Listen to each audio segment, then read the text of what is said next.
This is the CBS Evening News. Dan Rather reporting. Good evening. Economic concern tonight. The nation's economy slowed dramatically in the second quarter to its weakest showing in nearly 3 years. CBS News business correspondent Ray Brady looks at whether this means we're heading for a recession or the more desired so-called soft landing, that is, more growth, but at a slower rate. They're starting to happen. Plant closings, worker layoffs. At this General Motors plant in Massachusetts, workers just yesterday got their pink slips. I've been through it before. I think I'll probably be through it again. We'll be back. I'm confident. In today's figures, the economy has slowed from last year's fast 4.4% growth rate to 1.7%, the slowest the economy has moved in nearly 3 years. It's moderate growth, but it's still definitely growth. It's not in decline. I say we are in or could be in a recession because industrial production has declined in the last 2 months. Factory employment has dropped in the last 3 months. The leading economic indicators probably fell in 5 of the 6 months of this year. And with interest rates high, consumers have cut back on their spending. Another factor hitting the economy by slowing up housing and driving autos into a slump. Just today, Ford and General Motors reported a drop in earnings, with Chrysler announcing that it's cutting 2,300 people. We've got overcapacity in this industry staring at us for the long-term future. We have a softening market. We have a somewhat slowing economy. Today's GNP figures also show a jump in inflation to an uncomfortably high 4.9%. But some economists argue that a slowdown in the economy is exactly what's needed to cool off prices. A continuation of slow growth for the next 6 months, certainly, maybe 9 months, and then another economic upturn. I think we're doing fabulous, incidentally. 2 small banks cut the prime rate today, and it's expected the government and the big banks will soon act to lower all interest rates, a move many hope will come in time to stimulate the economy and head off any impending recession. Dan? Ray, thanks. The United Auto Workers Union, in a head-to-head test of strength with a wholly Japanese-owned auto plant in the United States, today lost badly. Blue-collar workers at the Nissan plant in Smyrna, Tennessee, voted to reject the union's bid to represent them by nearly 70%. Aaron Hayes has our report. Team One, they call themselves, a family that didn't think it needed a union. Nissan management reveled in it, a better than 2-to-1 victory. Nothing will change, the company said. Management will always listen. We believe if we do that, the UAW will never organize this plant. Very disappointing that we lost, and we're disappointed, of course, that we lost by the margin that we lost. Workers made it clear why the UAW lost. It's like DDT. Once it was necessary, it isn't anymore. We've got it made here. This kind of response was not what the UAW was expecting. Maybe this is discouraging for a while. The union had made an issue of worker safety at Nissan. The union miscalculated. The UAW has to think about what it can provide, what it can sell in these campaigns. What is it that the union can uniquely provide in the form of representation? 3 years ago, the union failed to organize the Honda plant in Marysville, Ohio. UAW organizers had hoped to open the doors at Honda with a win at Nissan today. Industry analysts say the UAW understands this was a major loss. It establishes a crack in the wall of unionism in the American automobile manufacturing industry. Observers say the UAW's loss here may have left the union limping into an even more important fight: next year's new contracts with the big 3 American automakers. Aaron Hayes, CBS News, Smyrna, Tennessee. The departure of good-paying union factory jobs from the industrial north is having a devastating impact on the region's many black workers. Correspondent Bob McNamara reports on Detroit's black auto workers losing not just a job, but a share of the American dream. For thousands of Detroit's blacks, making cars is now just a memory. And reality is a shattered economy and opportunity lost. The eliminating of the factory jobs to the blacks has been devastating. For decades, Detroit auto plants were wells of opportunity for blacks. The wages good, expectations high. Car making, the backbone of blue-collar black America. For almost half of Detroit's black working adults, a good life was made on the line. It allowed them to increase home ownership, in the city and actually have really a piece of our pie, piece of the American pie. But that's gone. Detroit auto plants have all cut back or shut down.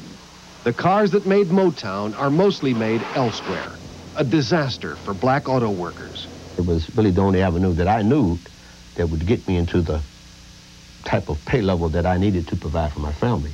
Joe Wilson spent 24 years in the auto industry, and now his small business, tapes and T-shirts, earns less than half of what the factory paid. If you get into the factory and make $35,000, you're living pretty comfortable, right? You ain't got to worry about making ends meet. But try making ends meet at 17. Worse off is Wilson's son, Craig, who lost a job in a plant shut down 2 years ago, lost a house, a car, and had his in-laws take in his family. It just makes you feel inadequate and, you know, helpless. And then what else can you do, you know? What else can you do? Even skilled workers have it rough. 25 years in auto factories, William Pitts hustles for plumbing jobs, complaining that available plant work today goes first to younger white men. Black people just want the same thing that white people want. They want a job. They want a job, a decent living for their family. That's all. That's all you can ask for. The pain at this house is the fear of losing the house. For Lucy Bennett, the auto work she lost 2 years ago was security for herself and her sons. Her hope now that computer schooling brings at least temporary work. What was it like there when you're working every day and you're getting a good paycheck?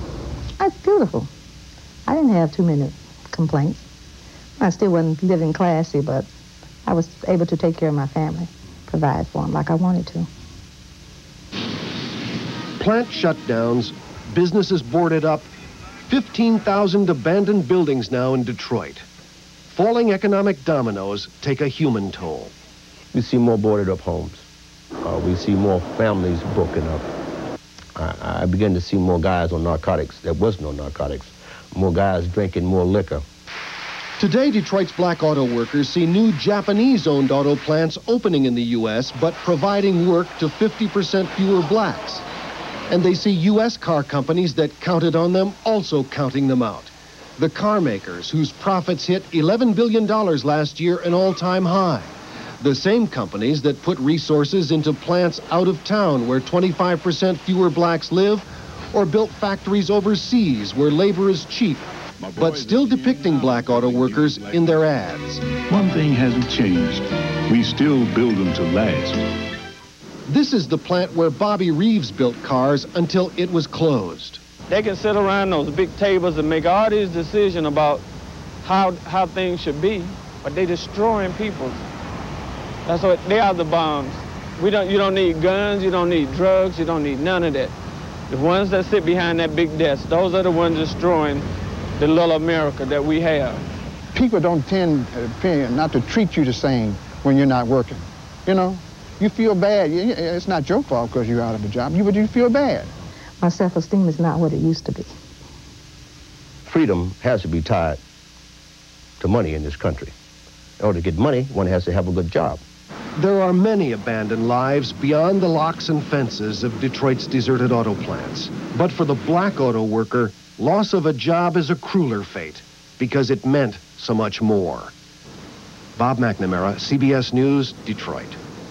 A report out tonight says black Americans still lag far behind white Americans economically.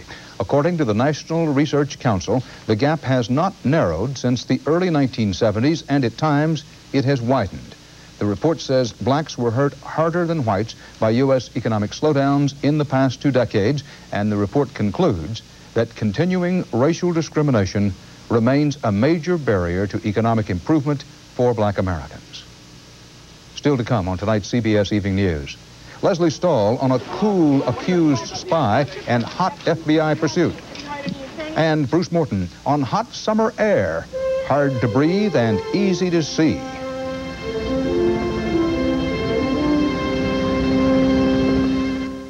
President Bush called today for stepped-up security at U.S. embassies and improved counterintelligence. His comments came as the FBI dug into the past of Felix Bloch, the U.S. diplomat suspected of, but still not charged with, spying for the Soviets. Bloch was on the move today, and as Leslie Stahl reports, so were federal agents. Felix Bloch, once a respected diplomat, now a suspected spy, stalked so closely by the FBI that today agents walked right alongside. One reason for the tight pursuit, say intelligence sources, to prevent a KGB rescue attempt.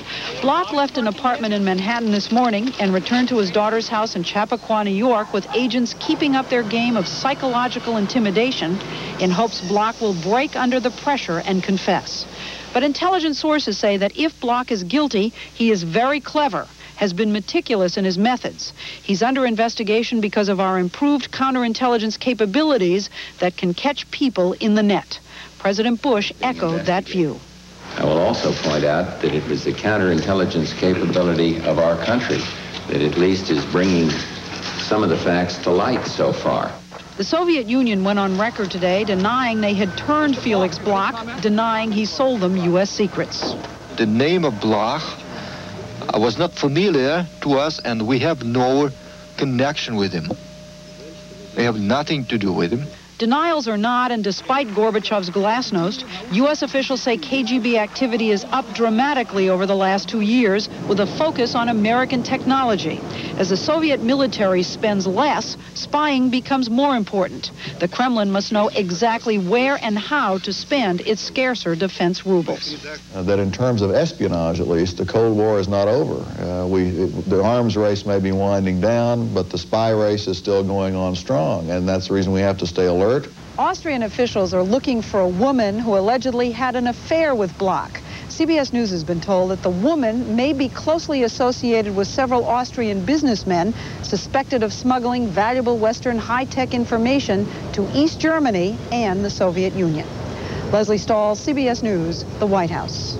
Another major change today in the way the Soviet Union is run. The Supreme Soviet voted to give the Baltic States a large measure of self-rule. That action, as Barry Peterson reports, is already proving infectious as well as contentious. It's the most dramatic step toward independence for the Baltic states since they were annexed by the Soviets 50 years ago. The Supreme Soviet overwhelmingly passed resolutions allowing Estonia, Latvia, and Lithuania to establish virtual economic freedom from Moscow beginning next year. And already today, other republics want the same. It's very historic, said this delegate from the Ukraine. It is the way all republics should go. I'm ashamed we weren't the first to propose it. The move comes as Russian workers shut down docks and factories in Estonia in strikes staged against the background of growing anti-Russian sentiment in that republic. Russians and other immigrants held huge weekend protests as well against proposed laws on voting and the required use of the Estonian language. Moscow is grudgingly tolerating the push toward independence because the Baltics have become the most successful testing ground for Mikhail Gorbachev's economic reforms. The danger is, however, that it will lead to further demands for political independence, which might lead to fragmentation, and that in turn would lead to reaction by the center to claw back its powers. And the power of the Kremlin is already dangerously under siege from growing ethnic violence across this nation. As the dead are buried, there are increasing calls for freedom, not just from the Kremlin's economic planners, but from the Soviet Union itself. Barry Peterson, CBS News, Moscow. There was finally a conviction today in the murder of Sweden's Prime Minister Olof Palme 3.5 years ago. A Swedish court found 42-year-old career criminal Christopher Pettersson guilty and sentenced him to life in prison.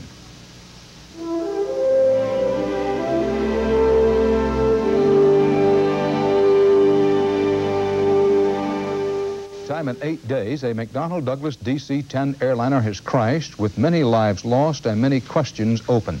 At least 82 people were killed today when a Korean Air DC-10 went down in Libya. Last week's DC-10 crash in Iowa claimed 111 lives. More about today's crash from Tom Fenton in London. The Korean Air DC-10 crashed and burned just short of Tripoli airport, demolishing cars and ripping through 2 houses, killing a family of 4. Hundreds of rescue workers carried away victims as firefighters hosed down the wreckage. The exact number on board is still not known. It was roughly 200, but more than half may have survived. Pictures of the wings seem to show the flaps still retracted, perhaps indicating mechanical failure. The Korean broadcasting system said the pilot reported engine trouble and attempted a belly landing. Airport authorities said fog had cut visibility to only 800 feet. An hour earlier, a Soviet airliner rerouted to Malta rather than land in the fog. The Libyans say the pilot of the Korean plane was warned of the poor visibility, but tried to land anyway. The pilot, who survived without serious injuries, told airline officials he lost contact with the control tower for 15 minutes before the crash. The reports are still confusing, and much of what has been said has not yet been verified. There are serious questions of pilot error if he tried to land in a dense fog, but it's also possible he may have had no choice. The DC-10 itself may have been at fault. The Libyans have opened an investigation, but the U.S. National Transportation Safety Board has not been invited to help. Tom Fenton, CBS News, London. Just hours after today's crash, the International Airline Passengers Association called on the U.S. government to ground the entire DC-10 fleet, if necessary, to fix whatever is wrong with the DC-10s. The Consumer Protection Group said that before today's crash, 17 DC-10s have been wrecked and more than 720 people killed in accidents involving hydraulic failure.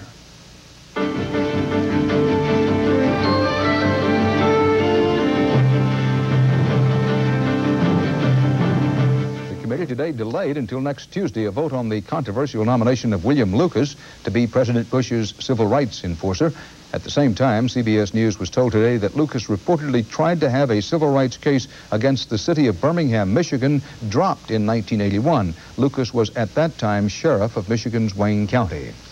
James Usry is the mayor of Atlantic City, New Jersey, president of the National Conference of Mayors, and tonight charged with crimes. Correspondent Richard Schlesinger reports on the arrest today of the mayor and other Atlantic City officials in a major corruption investigation. 35 cents. Newspapers rushed out with extras and people could only shake their heads. One said they're locking up the whole town, and he wasn't far from wrong. Criminal complaints charging variously bribery, misconduct in office, conspiracy, and election law violations. And those complaints are against most of the senior city officials. After an undercover investigation, Mayor James Usry was arrested early this morning. He was one of 13 people brought in. Hang in there, hang in there. Police paraded the arrested leaders before a crowd of the defendant's supporters. The president of the city council, 2 councilmen, a former councilman, and the chairman of the zoning board. Hey, what are we going to do about a city council board? Who's going to vote or anything? The charges paint a dark picture of Atlantic City where, according to police, money could buy city licenses, city franchises, and exemptions from rent control laws. During the course of the investigation, the state police reportedly paid out $60,000 in bribes, and they were all welcome. One city official allegedly told an informant, "Whatever you need, I'll do." There was no area into which we entered that we couldn't buy our way. Most of those arrested today are black, and that led to charges that the prosecution was racially motivated. One defendant spoke while in custody. And what they're trying to do, any black figurehead, is they're purging out because they want to change the new government here so they can control it. Supporters of the mayor were still behind him, even as he and the others were taken away. You'll be all right. He got mixed up with greedy people who took advantage of his political naivety. In Atlantic City, millions of dollars change hands at the gaming tables, yet the reported bribes in this case were relatively small. In a town of high rollers, the public officials were allegedly available at what one law enforcement official called a small cost. Richard Schlesinger, CBS News, Atlantic City. The House Judiciary Committee decided today to protect the American flag with a new statute law rather than a constitutional amendment. By a vote of 28-6, the panel approved a bill that would outlaw physical desecration of the American flag. Violators would face a fine and up to a year in jail. A vote by the full House won't come until after the congressional summer recess.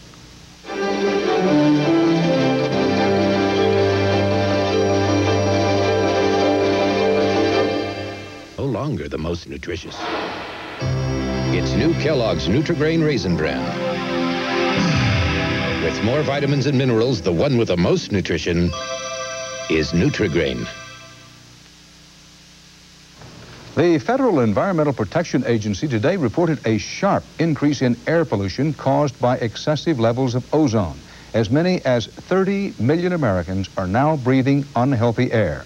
And as correspondent Bruce Morton reports, the evidence is right in front of your nose.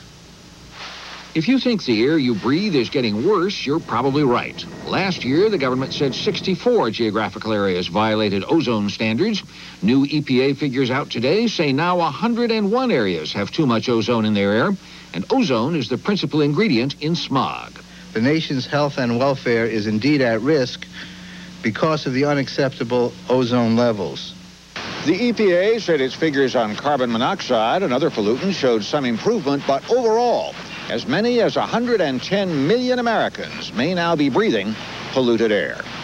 Programs have been slowed, they've been delayed, they've been weakened, they've been repealed.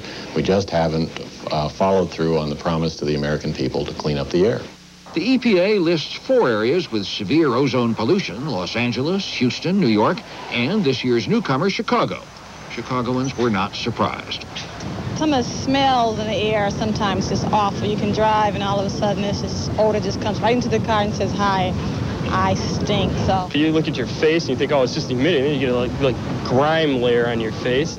Up in the stratosphere, the ozone layer is good for humans, blocking harmful radiation.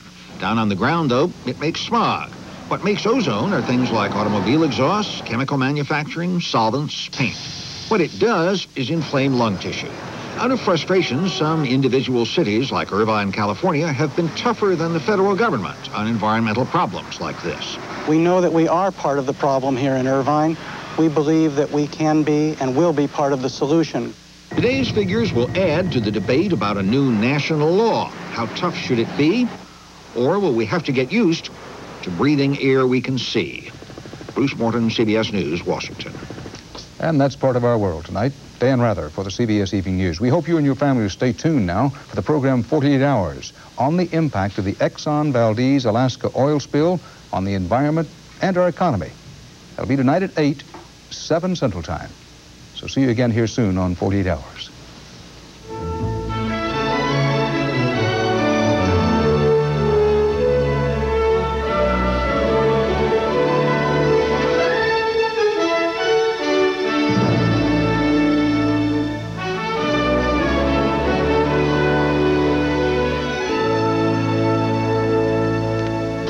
Awakening, Alaska after the Valdez, wounded and worried, a new fight for America's last frontier, an all-new 48 Hours tonight.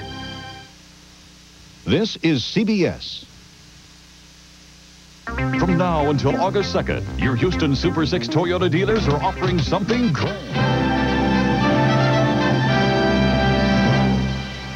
I'm Ed Bradley, CBS News. No modern chief of state has come to office with a more thorough understanding of democratic government than this distinguished professor of history, politics, and constitutional law. As the author of numerous books and essays on the art of practical politics, he earned a national reputation as a scholar and teacher of political science. On Inauguration Day in 1913, he exchanged his title of doctor for the most prestigious title in the land, Mr. President. He was Woodrow Wilson.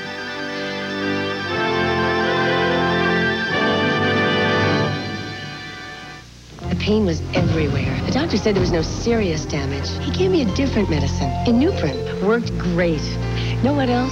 For my tough headaches, 2 Nuprin stopped headache pain better than extra strength Tylenol. Nuprin, little, yellow, different, better.